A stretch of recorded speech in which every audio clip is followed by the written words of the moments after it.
Hello ਜੀ, ਸਤਿ ਸ਼੍ਰੀ ਅਕਾਲ। ਮੈਂ ਅੰਕੁਰ ਸੋਨੀ।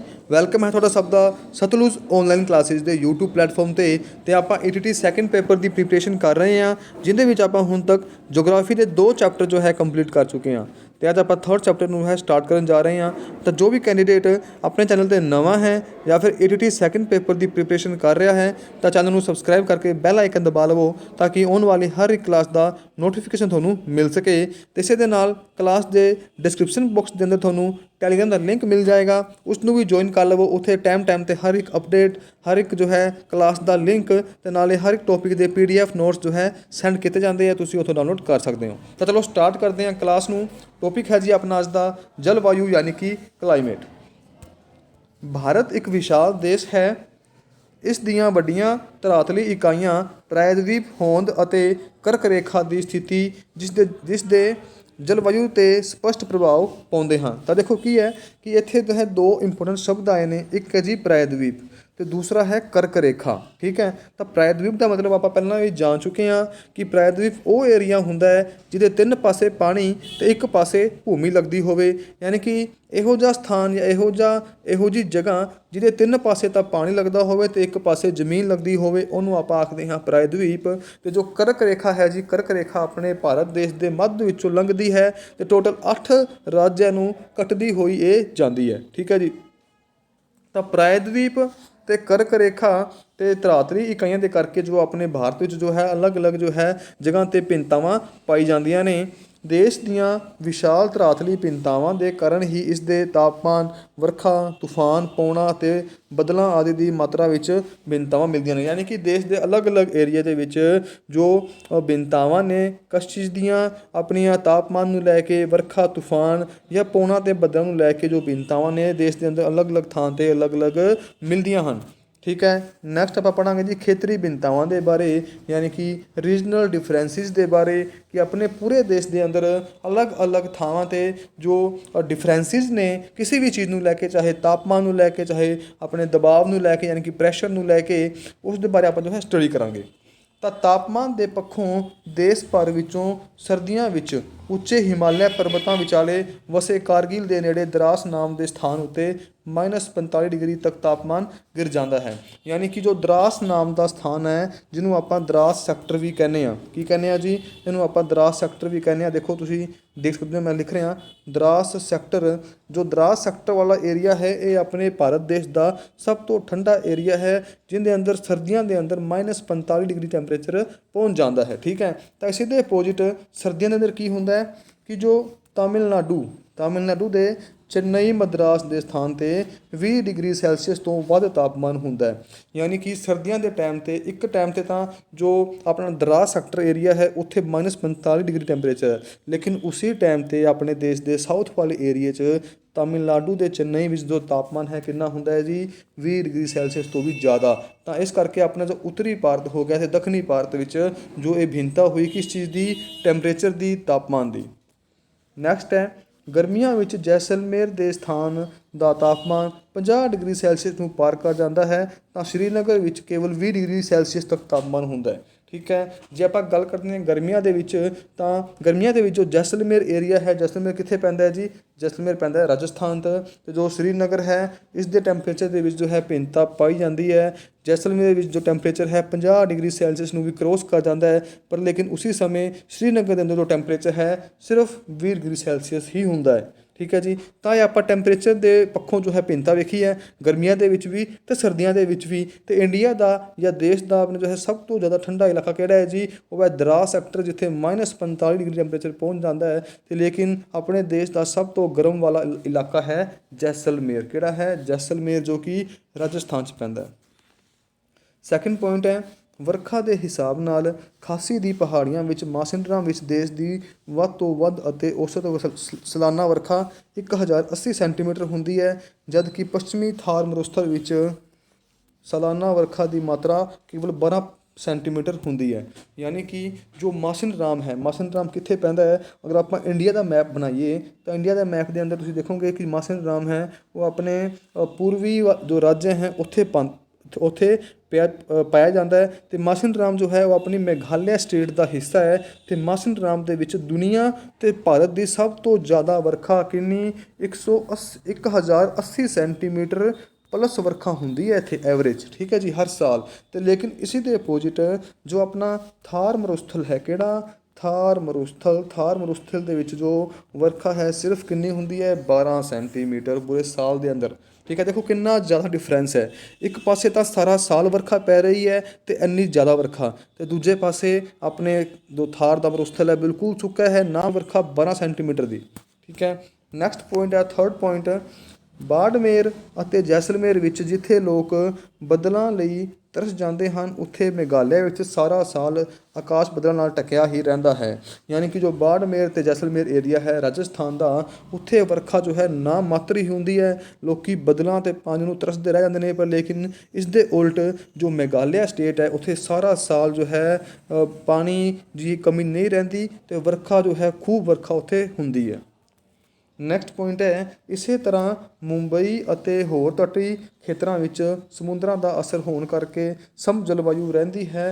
ਅਤੇ ਉਸੇ ਤਰ੍ਹਾਂ ਦਿੱਲੀ, ਚੰਡੀਗੜ੍ਹ ਅਤੇ ਲੁਧਿਆਣੇ ਦੇ ਅੰਦਰੂਨੀ ਭਾਗਾਂ ਵਿੱਚ ਜਲਵਾਯੂ ਅੱਤ ਦੀ ਕਠੋਰ ਹੁੰਦੀ ਹੈ, ਅਰਥਾਤ ਸਰਦੀਆਂ ਅੱਤ ਸਰਦ ਅਤੇ ਗਰਮੀਆਂ ਅੱਤ ਗਰਮ ਹੁੰਦੀਆਂ ਹਨ। ਦੇਖੋ ਜੀ ਇਹਦੇ ਵਿੱਚ ਕੀ ਹੈ ਕਿ ਇਸ ਪੁਆਇੰਟ ਜੋ ਹੈ ਇਹ ਦੱਸਿਆ ਗਿਆ ਹੈ ਕਿ ਜੋ ਵੀ ਇਲਾਕਾ ਤੱਟਵਰਤੀ ਇਲਾਕਾ ਹੈ, ਯਾਨੀ ਕਿ ਸਮੁੰਦਰ ਦੇ ਨਾਲ ਲੱਗ ਰਿਹਾ ਹੈ, ਜਿਵੇਂ ਕਿ ਆਪਣਾ ਕਰਨਾਟਕਾ ਹੋ ਗਿਆ, ਮੁੰਬਈ, ਗੋਆ ਹੋ ਗਿਆ, ਤਮਿਲਨਾਡੂ ਹੋ ਗਿਆ, ਠੀਕ ਹੈ ਜੀ, ਆਪਣਾ ਠੀਕ ਹੈ। ਇਹ ਇਲਾਕਾ ਜਿਹੜਾ ਕਿਹੜਾ ਹੈ ਇਹਨੂੰ ਆਪਾਂ ਆਖਦੇ ਹਾਂ ਪ੍ਰਾਇਦੀਪ ਦਾ ਇਲਾਕਾ, ਜਾਂ ਫਿਰ ਇਹਨੂੰ ਆਪਾਂ ਆਖਦੇ ਹਾਂ ਜੀ ਆਪਣਾ ਤੱਟਵਰਤੀ ਖੇਤਰ ਜੋ ਕਿ ਸਮੁੰਦਰ ਨਾਲ ਟੱਚ ਹੈ।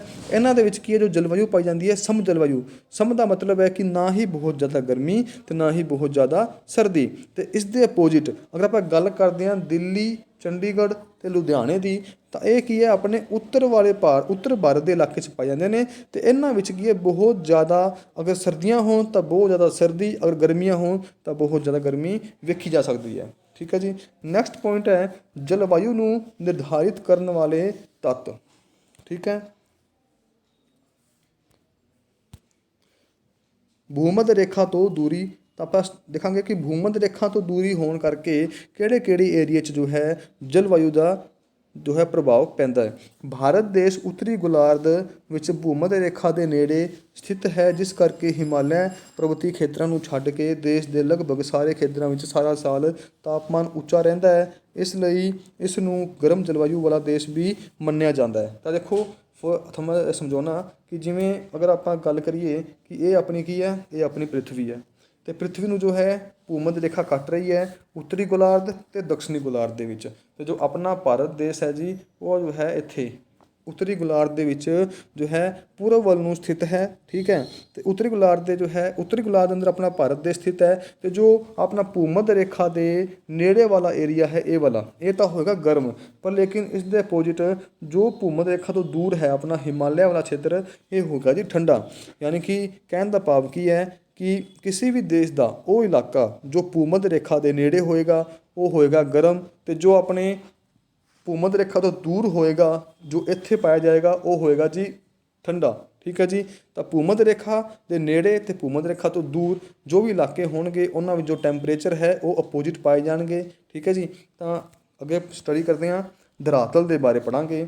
ਤਾਂ ਧਰਾਤਲ ਹਿਮਾਲਿਆ ਪਰਬਤੀ ਲੜੀ ਦੇਸ਼ ਨੂੰ ਏਸ਼ੀਆ ਦੇ ਮੱਧਵਰਤੀ ਭਾਗਾਂ ਤੋਂ ਆਉਣ ਵਾਲੀਆਂ ਬਰਫੀਲੀ ਅਤੇ ਸ਼ੀਤ ਲਹਿਰਾਂ ਤੋਂ ਬਚਾਉਂਦੀ ਹੈ, ਜਿਸ ਕਰਕੇ ਨਾਲ ਲੱਗਦੇ ਮੈਦਾਨੀ ਭਾਗਾਂ ਵਿੱਚ ਤਾਪਮਾਨ ਜਮਾਉ ਵਾਲੀਆਂ ਮਾਨਸੂਨ ਪੌਣਾਂ ਦੇ ਰਸਤੇ ਵਿੱਚ ਰੁਕਾਵਟ ਬਣਦੀ ਹੈ ਅਤੇ ਉਹਨਾਂ ਨੂੰ ਦੇਸ਼ ਦੇ ਉੱਤਰੀ ਪੱਛਮੀ ਭਾਗਾਂ ਵੱਲ ਮੋੜ ਕੇ ਉੱਥੋਂ ਦੇ ਅੱਤ ਦੇ ਗਰਮ ਅਤੇ ਖੁਸ਼ਕ ਮੌਸਮ ਵਿੱਚ ਤਬਦੀਲੀ ਲਿਆ ਦਿੰਦੀ ਹੈ। ਤਾਂ ਇਸ ਪੂਰੇ ਪੈਰ ਦਾ ਕੀ ਮਤਲਬ ਹੈ ਕਿ ਜੋ ਆਪਣਾ ਹਿਮਾਲਿਆ ਹੈ, ਠੀਕ ਹੈ, ਕੀ ਹੈ ਹਿਮਾਲਿਆ ਜੋ ਆਪਣਾ ਦੇਖੋਗੇ ਤੁਸੀਂ ਆਹ ਇੰਡੀਆ ਦਾ ਮੈਪ ਹੈ ਤੁਸੀਂ ਦੇਖਿਆ ਹੋਵੇਗਾ, ਅਤੇ ਇਹਦੇ ਉੱਤਰ ਵੱਲ ਜੋ ਹੈ ਕੀ ਹੈ ਹਿਮਾਲਿਆ ਦੀ ਪਰਬਤ ਲੜੀ ਪਾਈ ਜਾਂਦੀ ਹੈ। ਅਤੇ ਹਿਮਾਲਿਆ ਕੀ ਕਰਦਾ ਹੈ ਕਿ ਜੋ ਵੀ ਦੂਜੇ ਦੇਸ਼ਾਂ ਤੋਂ ਜਾਂ ਮੱਧ ਏਸ਼ੀਆ ਤੋਂ ਜੋ ਠੰਡੀਆਂ ਹਵਾਵਾਂ ਜਾਂ ਸ਼ੀਤ ਲਹਿਰਾਂ, ਠੀਕ ਹੈ, ਜੋ ਬਰਫ਼ ਦੇ ਤੂਫਾਨ ਆਉਂਦੇ ਨੇ ਤਾਂ ਉਹ ਹਿਮਾਲਿਆ ਨਾਲ ਟਕਰਾ ਕੇ ਵਾਪਿਸ ਮੁੜ ਜਾਂਦੇ ਨੇ, ਆਪਣੇ ਦੇਸ਼ ਦੇ ਅੰਦਰ ਐਂਟਰ ਨਹੀਂ ਹੁੰਦੇ। ਇਸ ਤਰ੍ਹਾਂ ਦੇ ਆਪਣੇ ਦੇਸ਼ ਦੀ ਜੋ ਹੈ ਧਰਾਤਲੀ ਸੰਰਚਨਾ ਹੈ। ਹਿਮਾਲਿਆ ਵੀ ਜੋ ਹੈ ਇੱਕ ਤਰ੍ਹਾਂ ਦਾ ਆਪਾਂ ਨੂੰ ਬਚਾਉਣ ਦੀ ਕੋਸ਼ਿਸ਼ ਕਰਦਾ ਹੈ। ਹਿਮਾਲਿਆ ਆਪਣੇ ਦੇਸ਼ ਨੂੰ ਜੋ ਹੈ ਬਹੁਤ ਜ਼ਿਆਦਾ ਠੰਡੀਆਂ ਹਵਾਵਾਂ ਅਤੇ ਪੱਛਮੀ ਜੋ ਵੀ ਲਹਿਰਾਂ ਆਉਂਦੀਆਂ ਨੇ ਠੰਡੀਆਂ, ਉਸ ਨੂੰ ਬਚਾਉਣ ਦੇ ਵਿੱਚ ਆਪਣੀ ਹੈਲਪ ਕਰ ਰਿਹਾ, ਠੀਕ ਹੈ। ਤਾਂ ਨੈਕਸਟ ਪੁਆਇੰਟ ਹੈ ਜੀ ਮੌਸਮੀ ਪੌਣਾ ਦੇ ਬਾਰੇ। ਕਾਹਦੇ? ਮੌਸਮੀ ਪੌਣਾ ਦੇਸ਼ ਦੇ ਅੰਦਰ ਗਰਮੀ ਅਤੇ ਸਰਦੀ ਦੇ ਮੌਸਮ ਸਮੇਂ ਹਵਾ ਦੇ ਦਬਾਅ ਦੀ ਤਬਦੀਲੀ ਹੋ ਜਾਣ ਕਰਕੇ ਮੌਸਮੀ ਪੌਣਾ ਚੱਲਦੀਆਂ ਹਨ। ਗਰਮੀਆਂ ਦੇ 6 ਮਹੀਨੇ ਸਮੁੰਦਰ ਦੇ ਥਲ ਵੱਲ ਚੱਲਣ ਵਾਲੀਆਂ ਪੌਣਾ ਗਰਮ ਅਤੇ ਸਿੱਲੀਆਂ ਅਤੇ ਸਰਦੀ ਦੇ 6 ਮਹੀਨੇ ਥਲ ਤੋਂ ਜਲ ਵੱਲ ਚੱਲਣ ਵਾਲੀਆਂ ਪੌਣਾ ਠੰਡੀਆਂ ਅਤੇ ਖੁਸ਼ਕ ਹੁੰਦੀਆਂ ਹਨ। ਯਾਨੀ ਕਿ ਦੇਖੋ, ਅਗਰ ਆਪਾਂ ਦੇਖੀਏ ਕਿ ਇਹ ਕੀ ਹੈ, ਇਹ ਆਪਾਂ ਮੰਨ ਲਓ ਕਿ ਸਮੁੰਦਰ ਹੈ, ਠੀਕ ਹੈ, ਅਤੇ ਇਹ ਕੀ ਹੈ, ਸਥਲ ਹੈ। ਅਗਰ ਕੋਈ ਗਰਮੀਆਂ ਦੇ ਮੌਸਮ ਦੇ ਅੰਦਰ ਜੋ 6 ਮਹੀਨੇ ਹੁੰਦੇ ਨੇ, ਅਗਰ ਜੋ ਪਵਨ ਜਾਂ ਹਵਾ ਸਮੁੰਦਰ ਤੋਂ ਥਲ ਵੱਲ ਨੂੰ ਜਾਏਗੀ ਤਾਂ ਉਹ ਕੀ ਹੋਏਗੀ? ਉਹ ਹੋਏਗੀ ਜੀ ਗਰਮ ਅਤੇ ਸਿੱਲੀ, ਯਾਨੀ ਕਿ ਹੋਟ ਅਤੇ ਨਮੀ ਵਾਲੀ ਹੋਏਗੀ। ਲੇਕਿਨ ਇਸ ਦੇ ਅਪੋਜਿਟ ਜੋ ਹਵਾ ਸਥਲ ਤੋਂ ਜ਼ਮੀਨ ਤੋਂ ਸਮੁੰਦਰ ਵੱਲ ਨੂੰ ਜੋ ਹੈ ਜਾਏਗੀ, ਉਹ ਹਵਾ ਕੈਸੀ ਹੋਏਗੀ? ਉਹ ਹਵਾ ਹੋਏਗੀ ਜੀ ਠੰਡੀ ਅਤੇ ਖੁਸ਼ਕ। ਕੈਸੀ ਹੋਏਗੀ? ਠੰਡੀ ਅਤੇ ਖੁਸ਼ਕ। ਇਹ ਪੁਆਇੰਟ ਤੁਸੀਂ ਧਿਆਨ ਰੱਖਣਾ ਹੈ ਕਿ ਸਮੁੰਦਰ ਤੋਂ ਸਥਲ ਵੱਲ ਜਾਣ ਵਾਲੀ ਪਵਨ ਕੈਸੀ ਹੁੰਦੀ ਹੈ? ਉਹ ਹੁੰਦੀ ਹੈ ਜੀ ਗਰਮ ਅਤੇ ਸਿੱਲੀ। ਲੇਕਿਨ ਸਥਲ ਤੋਂ ਸਮੁੰਦਰ ਤੱਕ ਜਾਂ ਪਾਣੀ ਵੱਲ ਜਾ ਪਵਨ ਹੁੰਦੀ ਹੈ, ਉਹ ਕੈਸੀ ਹੁੰਦੀ ਹੈ? ਠੰਡੀ ਅਤੇ ਖੁਸ਼ਕ। ਠੀਕ ਹੈ ਜੀ। ਨੈਕਸਟ ਪੁਆਇੰਟ ਹੈ ਦੱਖਣ ਪੱਛਮੀ ਮਾਨਸੂਨੀ ਪੌਣਾ। ਠੀਕ ਹੈ, ਦੱਖਣ ਪੱਛਮੀ ਮਾਨਸੂਨੀ ਪੌਣਾ। ਦੱਖਣ ਪੱਛਮੀ ਮਾਨਸੂਨੀ ਪੌਣਾ ਪੂਰੀ ਤੇਜ਼ ਗਤੀ ਨਾਲ ਹਿੰਦ ਮਹਾਸਾਗਰ ਦਾ ਪਾਣੀ ਲੈ ਕੇ ਦੇਸ਼ ਵੱਲ ਵਧਦੀਆਂ ਹਨ। ਇਹ ਪੌਣਾ ਸਮੁੰਦਰੀ ਭਾਗਾਂ ਤੋਂ ਚੁੱਕੀ ਹੋਈ ਨਮੀ ਨੂੰ ਸਾਰੇ ਦੇਸ਼ ਵਿੱਚ ਖਿੰਡਾ ਕੇ ਪੂਰੀ ਜੀਵਨ ਸ਼ੈਲੀ ਵਿੱਚ ਜਾਨ ਭਰ ਦਿੰਦੀਆਂ ਹਨ।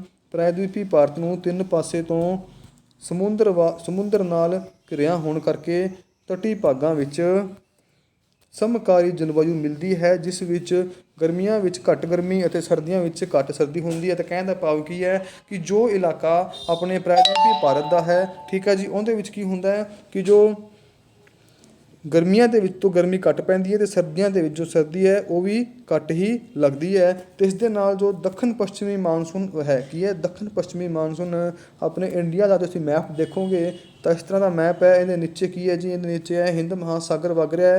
ਅਤੇ ਹਿੰਦ ਮਹਾਸਾਗਰ ਕੀ ਹੈ ਕਿ ਜੋ ਵੀ ਦੱਖਣ ਪੱਛਮੀ ਹਵਾਵਾਂ ਜਦੋਂ ਉੱਪਰ ਵੱਲ ਨੂੰ ਵੜਦੀਆਂ ਨੇ, ਉੱਤਰ ਵੱਲ ਨੂੰ ਜਾਂਦੀਆਂ ਨੇ, ਤਾਂ ਉਹ ਹਿੰਦ ਮਹਾਸਾਗਰ ਤੋਂ ਕੀ ਨੇ? ਨਮੀ ਲੈ ਕੇ ਆਪਣੇ ਦੇਸ਼ ਦੇ ਵੱਲ ਵੱਧਦੀਆਂ ਨੇ। ਅਤੇ ਆਪਣੇ ਦੇਸ਼ ਦੇ ਅੰਦਰ, ਆਪਣੇ ਪੱਛਮੀ ਘਾਟ ਦੇ ਅੰਦਰ ਕੀ ਹੈ? ਸਭ ਤੋਂ ਜ਼ਿਆਦਾ ਵਰਖਾ ਕਰਦੀਆਂ ਨੇ ਕਿਹੜੀਆਂ? ਦੱਖਣੀ ਪੱਛਮੀ ਮਾਨਸੂਨੀ ਪੌਣਾ। ਕਿਉਂਕਿ ਇੱਥੇ ਜੋ ਪਹਾੜੀਆਂ ਨੇ, ਇਹ ਨਮੀ ਯੁਕਤ ਜੋ ਹਵਾਵਾਂ ਨੇ ਪਹਾੜੀਆਂ ਨਾਲ ਟਕਰਾ ਕੇ ਇੱਥੇ ਬਹੁਤ ਜ਼ਿਆਦਾ ਵਰਖਾ ਕਰਦੀਆਂ ਨੇ। ਕਿਹੜੇ ਇਲਾਕੇ 'ਚ? ਆਪਣੇ ਕੇਰਲ ਵਾਲੇ ਇਲਾਕੇ 'ਚ।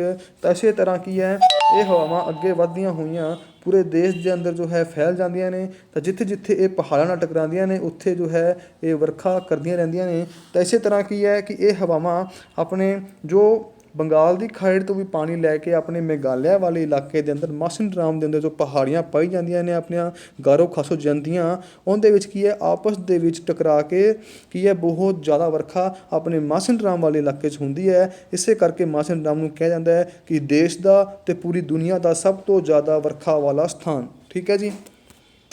ਅੱਗੇ ਆਪਾਂ ਸਟੱਡੀ ਕਰਾਂਗੇ, ਪੜ੍ਹਾਂਗੇ। ਇਸ ਪ੍ਰਕਾਰ ਉਪਰੋਕਤ ਦੱਸੇ ਕਾਰਨਾਂ ਤੋਂ ਇਹ ਸਪਸ਼ਟ ਹੋ ਜਾਂਦਾ ਹੈ ਕਿ ਭਾਰਤ ਵਿੱਚ ਗਰਮ ਊਸ਼ਨ ਮਾਨਸੂਨੀ ਖੰਡ ਦੀ ਜਲਵਾਯੂ ਮਿਲਦੀ ਹੈ, ਜਿਸ ਵਿੱਚ ਮਾਨਸੂਨ ਪੌਣਾ ਵੱਖੋ ਵੱਖ ਸਮੇਂ 'ਤੇ ਦੇਸ਼ ਦੇ ਲਗਭਗ ਸਾਰੇ ਹਿੱਸਿਆਂ 'ਤੇ ਡੂੰਘਾ ਅਸਰ ਪਾਉਂਦੀਆਂ ਹਨ। ਤਾਂ ਕਹਿਣ ਦਾ ਭਾਵ ਕੀ ਹੈ ਕਿ ਜੋ ਮਾਨਸੂਨੀ ਪੌਣਾ ਨੇ ਉਹ ਆਪਣੇ ਭਾਰਤ ਦੇਸ਼ ਦੇ ਵੱਖੋ ਵੱਖ ਇਲਾਕਿਆਂ ਦੇ ਵਿੱਚ ਆਪਣਾ ਅਸਰ ਪਾਉਂਦੀਆਂ ਨੇ। ਠੀਕ ਹੈ ਜੀ। ਤਾਂ ਇਹ ਅੱਜ ਦੀ ਕਲਾਸ ਹੈ। ਜੋ ਨੈਕਸਟ ਜੋ ਆਪਣਾ ਹੁਣ ਚੈਪਟਰ ਬਚ ਗਿਆ ਹੈ ਅੱਧਾ, ਇਹ ਆਪਾਂ ਅਗਲੀ ਕਲਾਸ ਜੋ ਹੈ ਕਵਰ ਕਰ ਲੈਣਾ ਹੈ। ਅਤੇ ਕੱਲ੍ਹ ਦੀ ਕਲਾਸ ਅੰਦਰ ਆਪਣਾ ਇਹ ਚੈਪਟਰ ਜੋ ਹੈ ਕਲਾਈਮੇਟ ਜਲਵਾਯੂ ਇਹ ਕੰਪਲੀਟ ਹੋ ਜਾਏਗਾ। ਤਾਂ ਤੁਹਾਨੂੰ ਕਿਵੇਂ ਦਾ ਲੱਗਿਆ ਸੈਸ਼ਨ? ਠੀਕ ਹੈ ਜੀ। ਲਾਈਕ ਕਰ ਦਿਓ, ਕਮੈਂਟ ਕਰ ਦਿਓ, ਕੋਈ ਕਨਫਿਊਜ਼ਨ ਤੁਸੀਂ ਕਮੈਂਟ ਕਰ ਸਕਦੇ ਹੋ। ਅਤੇ ਵੱਧ ਤੋਂ ਵੱਧ ਤੁਸੀਂ ਸ਼ੇਅਰ ਕਰ ਦੇਣਾ ਹੈ। ਅਤੇ ਜੋ ਵੀ ਕੈਂਡੀਡੇਟ ਆਪਣੇ ਚੈਨਲ 'ਤੇ ਨਵਾਂ ਹੈ ਜਾਂ ਫਿਰ ETT ਸੈਕਿੰਡ ਪੇਪਰ ਦੀ ਤਿਆਰੀ ਕਰ ਰਿਹਾ ਹੈ ਤਾਂ ਚੈਨਲ ਨੂੰ ਸਬਸਕ੍ਰਾਈਬ ਕਰ ਸਕਦਾ ਹੈ ਅਤੇ ਬੈਲ ਆਈਕਨ ਦਬਾ ਸਕਦਾ ਹੈ ਤਾਂ ਕਿ ਆਉਣ ਵਾਲੇ ਹਰ ਇੱਕ ਕਲਾਸ ਦਾ ਨੋਟੀਫਿਕੇਸ਼ਨ ਤੁਹਾਨੂੰ ਮਿਲ ਸਕੇ। ਧੰਨਵਾਦ।